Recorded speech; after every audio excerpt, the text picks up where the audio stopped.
brings me great pleasure to officially inaugurate the National Council on Privatization. The mandate is one of commercialization, privatization, optimizing government investment.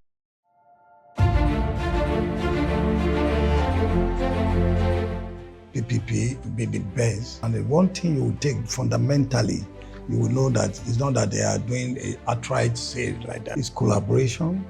BP, Bureau of Enterprise, the best agents that could monitor, transform, and meanwhile, whatever we call privatization today.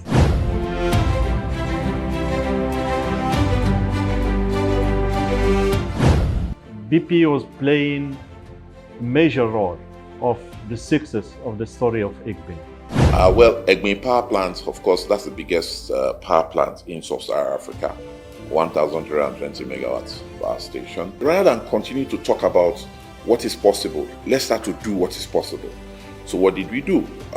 We went to the regulator with strong collaboration with them. We said, let's have a cluster to demonstrate what is possible by ensuring that the infrastructure required is given to this particular cluster and that the tariff that is needed in terms of cost of service is equally allowed, so that the citizens can pay the right tariff. Of course, this worked with Magodo and Ikeja GRA. So what did we do there? We said, okay, they need more transformers. We gave them the lines. We did all sorts. We metered. And today they're enjoying 22 hours of supply. When there is no system collapse, they have electricity on a steady basis. So the number of hours changed. And today we have about 20 locations like that we're serving as we speak. So we're not just talking, we're demonstrating what is possible.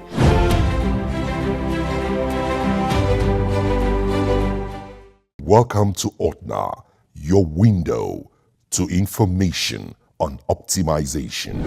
At the Bureau of Public Enterprises, BPE, it's a general philosophy that a better Nigeria is possible. And for that to happen, privatization and commercialization transactions must be precise, transparent, complete, and optimized for the benefit of Nigeria. Welcome. It's yet another edition of OTNA, Optimizing the Nation's Assets. Here on OTNA, we track the process of optimization of the nation's assets through privatization and commercialization. Today on OTNA, we will be looking further at the power sector. Remember that recently on the program, we focused on the power sector to see the work done by the BPE. Here today, we'll see the work done on two of the major distribution companies in Nigeria and the giant strides by the BPE leading to their success. We will be visiting the EkoDisco company and the IKEDEC distribution company, both in Lagos, Nigeria. We'll also visit the Eleme Petrochemicals Limited, EPCL, now Indorama Eleme Petrochemicals Limited, located in Port Harcourt, Rivers State. We'll see the transformation and the milestones achieved post-privatization. On the program, we'll be hearing from Mr. Orishedere Simon Otubu, the board chairman of EkoDisco company. We'll see the innovation brought in by technology. It's called SCADA. These and more as you stay with us on OTNA. Optimizing the nation's assets. Lagos is regarded as the most populous city in Nigeria. The city has a significant influence on commerce, entertainment, technology, education, politics, tourism, art, fashion, and much more, not just in Nigeria, but all around Africa. Now, due to its large population and sophisticated customer base, two discos were created in 2006 to serve Lagos State. These are Eko Electricity Distribution Company Limited, known as EkoDisco, and Ikeja Electricity Distribution Company Limited, known as IKEDEC. A total of 11 electricity distribution companies and 6 generation companies were formed after the sector was privatized in November 2013. The power distributors include Abuja, Benin, Eko, Enugu, Ibadan, Ikeja, Jos, Kaduna, Kano, Port Harcourt, and Yola discos.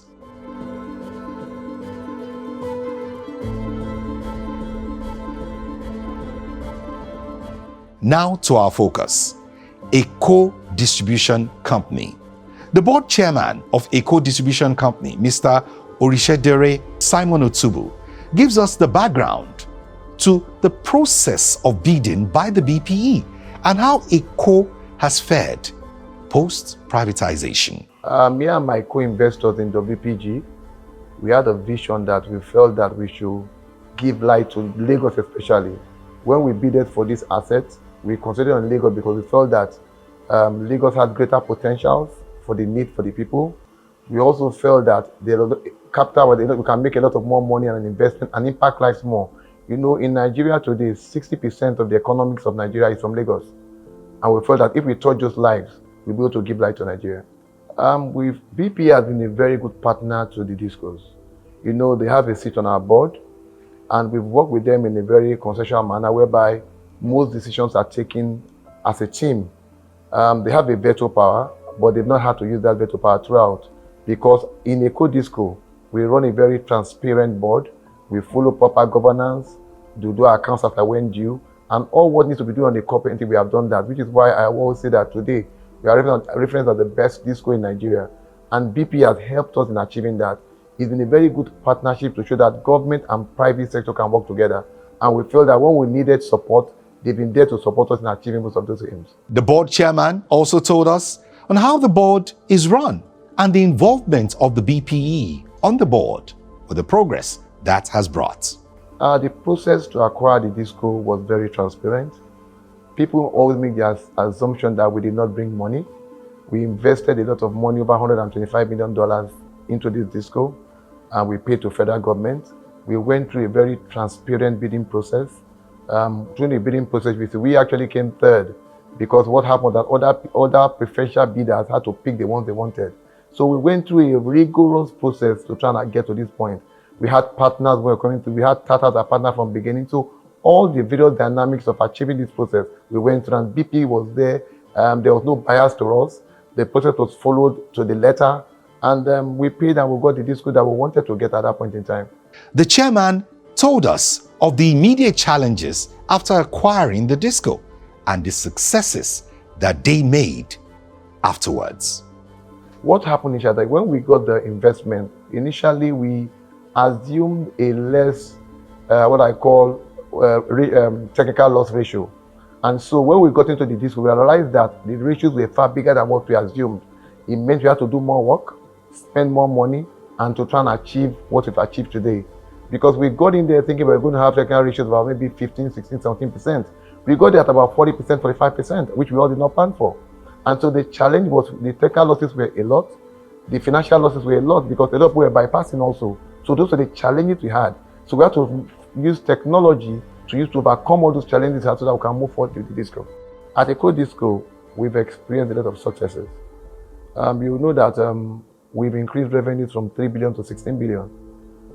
We didn't do that just because we didn't do the right things. We focused on the right areas with the management to achieve those purposes.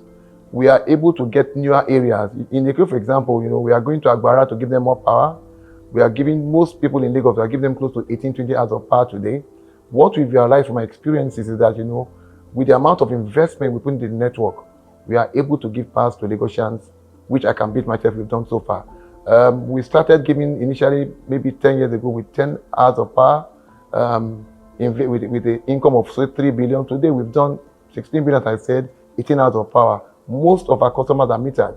At the time we started, we had maybe 20% meter coverage. Today we have close to 60 to 70% meter coverage, and we are trying to achieve more of that. So that the achievements we feel. Today we are going to Agbara for an industrial hub. We feel that industries need power, and we are trying to focus on Agbara to give the industries power. Today we are going to Ibeju also. We feel they need power. So we are going to areas that we feel need power. And we're also going to go into sustainable energy, which I'll discuss later, whereby we're trying to get solar energy into various areas so that we can help free the earth and pollute the air with generators. On the worries of most Nigerians, that includes you and I, the power sector. Everyone is worried about it because most Nigerians believe that if we get it right in the power sector, many other things will be right. And that's true. Now, Mr. Orishedere Otubu had some assurances for all Nigerians. What we have realized with power is that, with the right tariff, you can give everybody power. So what we've done is that we are strategically working in various areas to improve our network. By improving our network, we can now give power to various new areas that we're going through. For example, I said earlier, under renewable energy, we are looking at different models. We are doing what I call trial models. We are looking for renewable energy. In the areas of Ibeju and Co, we are also working on those areas to put more solar in buildings to work with them in that area. OTNA, optimizing the nation's assets. With the introduction of technology, EkoDisco introduced SCADA, which is an acronym for Supervisory Control and Data Acquisition, SCADA. Mr. Umaru Salihu is a technical operation head. He explains the SCADA technology and how they moved from analog to digital. Well, SCADA, as we all understand, is an acronym for Supervisory Control and Data Acquisition. Well, I'll tell you, usually the operations here in Eko used to run, just like every other disco, used to run on analog. How do I mean analog? We have pockets of injection substations making up a centralized operations hub in every disco, just like we have here right now. So then, without the SCADA systems, you have all pockets of injection substations operating autonomously, all of them operating almost independently. So it doesn't bring about operational coherence and fluid load and energy management. So in the time past, we usually have problems with issues of downtime in terms of service delivery and operations, basically. So what that actually meant was you have a centralized point where load is being allocated to the company. Prior to now, the downtime between acquiring the load from the transmission point, distributing it all across your injection substation for load management and services used to be very huge. But now, with the introduction of SCADA, we have an overview, a centralized overview of the entire system as it runs. Now, let's join Mr. Umaru Salihu as he runs us through the operations of SCADA at Eko Distribution Company. Really, it's a real-time automation solution that has a wide range of use or application across all industries, from automobile, utilities, but as it applies here in Eko, it is actually deployed here to run on our entire network. This actually has bring about optimal operational responsivity. We are better able to respond to load situations, fault situations, and any of these situations that brings about this dip in our service delivery in the past. But with the deployment of these SCADA systems, we're able to have a view without being told what is happening. We see straight away into the switches. We know the state of the switches. We know the load that is actually being drawn out of every autonomous hub. We're better able to manage it. As you're looking right there, what you're looking at is the SLD, the single line diagram of the entire Eko network. You can see all of these things spelled out in different colors.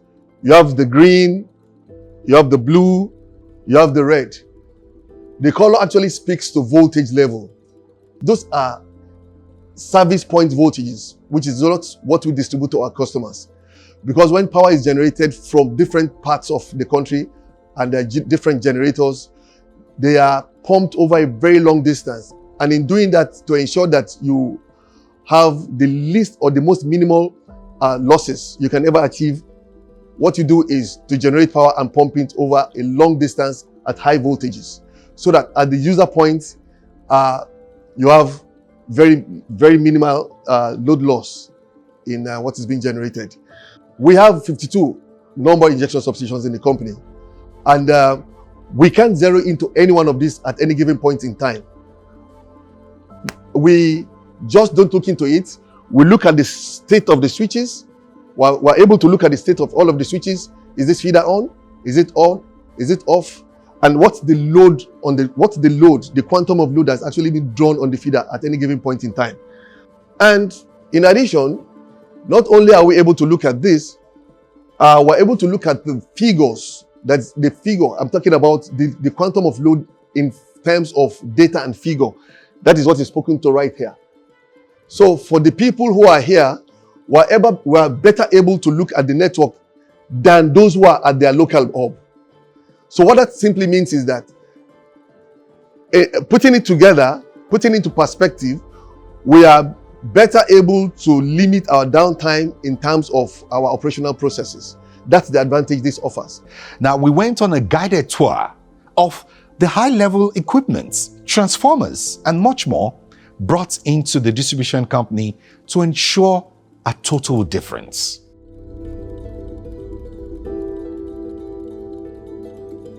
So this is Fowler ejection substation.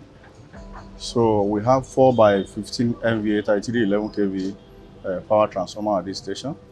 So prior to our EkoDisco taking over, we had only 3 power transformers.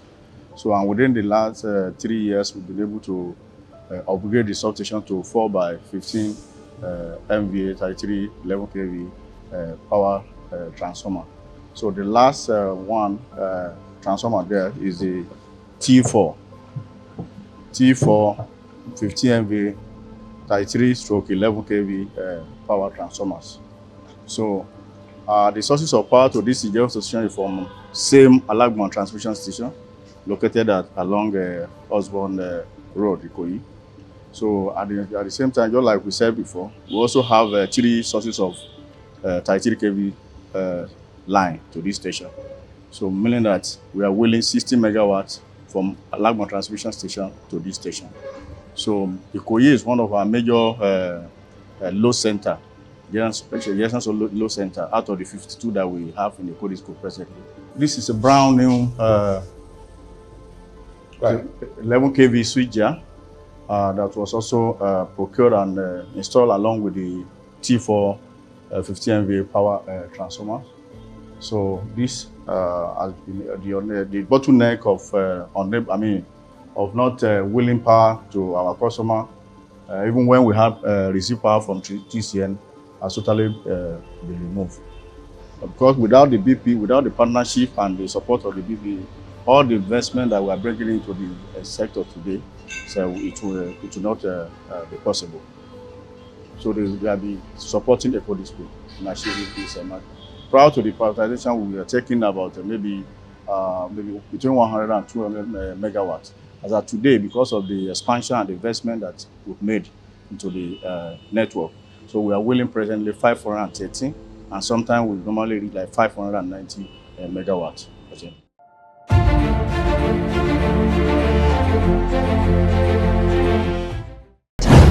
I don't think that Nigeria is irredeemable. Nigeria is redeemable, and we have the expertise in-house. There's no sector of the economy you will not find Nigeria excelling, either in Nigeria or outside. It's a question of picking the proper team. The nature of investment required in power sector is also humongous. Government has tried also through some forms of guarantees to make sure there's a measure of liquidity in the system. What service are these public enterprises giving? At what cost are they giving? So what we do when we are dimensioning what should be our risk is to say, okay, which one is institutional, which is like strategic risk, which one is transactional, and which one are the normal process risk. That BP has capacity, it has the required manpower to carry out reforms, and therefore, for me, BPE has a very important role in terms of advocacy, in terms of implementation. There are what we call essential indicators, there are complementary indicators. All of these are set out in the KPIs. Beyond the KPIs, we also have industry standard indicators that we also put on those. And ensure that policies are consistent.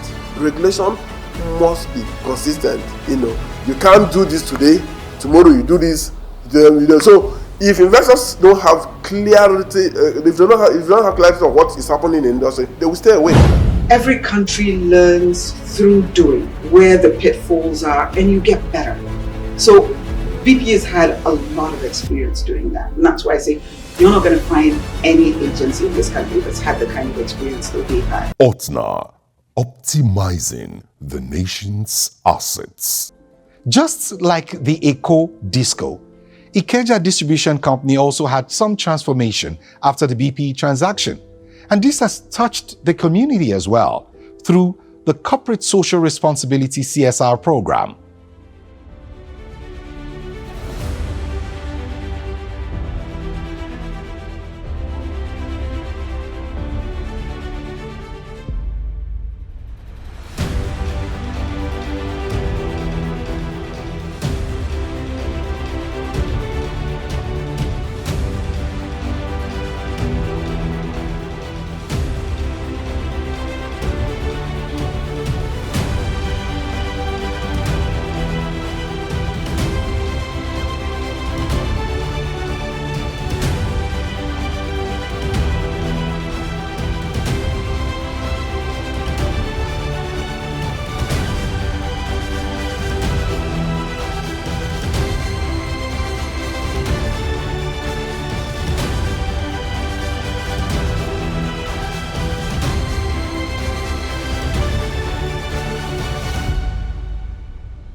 Indeed, the Bureau of Public Enterprises has done a lot.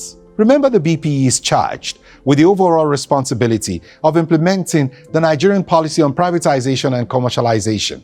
But they've also done some work in the Indorama Eleme Petrochemicals Limited. It's now IEPL, located in Port Harcourt, Rivers State. It's a petrochemicals complex located to take advantage of Nigeria's abundant supplies of natural gas and designed to manufacture products. Pre-privatization, documents available indicate that the company had an untenable debt burden and needed capital investment and would not be profitable for its buyers for several years. Now, in 2006, the company was privatized by the sale of some percentage of its shares to a co-investor through a competitive bidding process.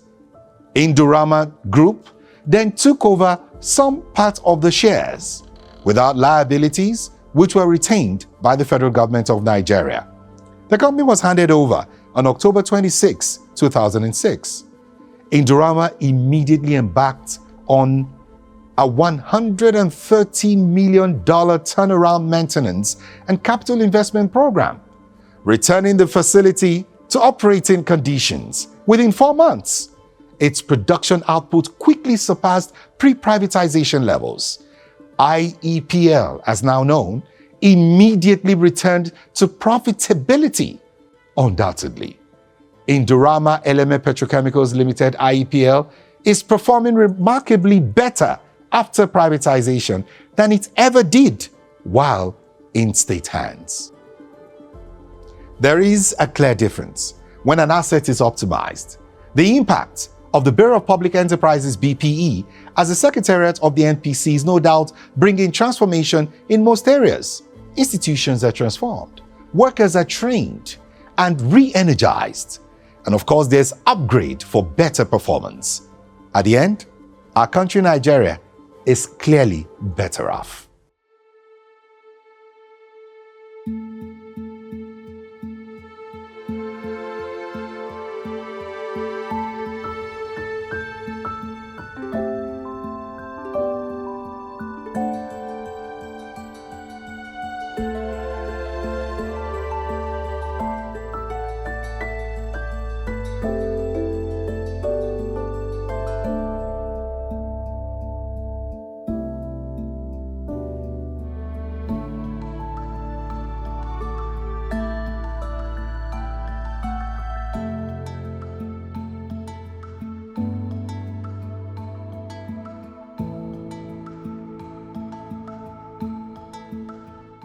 Today, with several transactions completed and more transactions ongoing, we can look forward to a brighter future. And that's it on this edition of OTNA, Optimizing the Nation's Assets. My name is Tokwe Ojime. On behalf of the team, it's bye for now. OTNA, optimization on the go.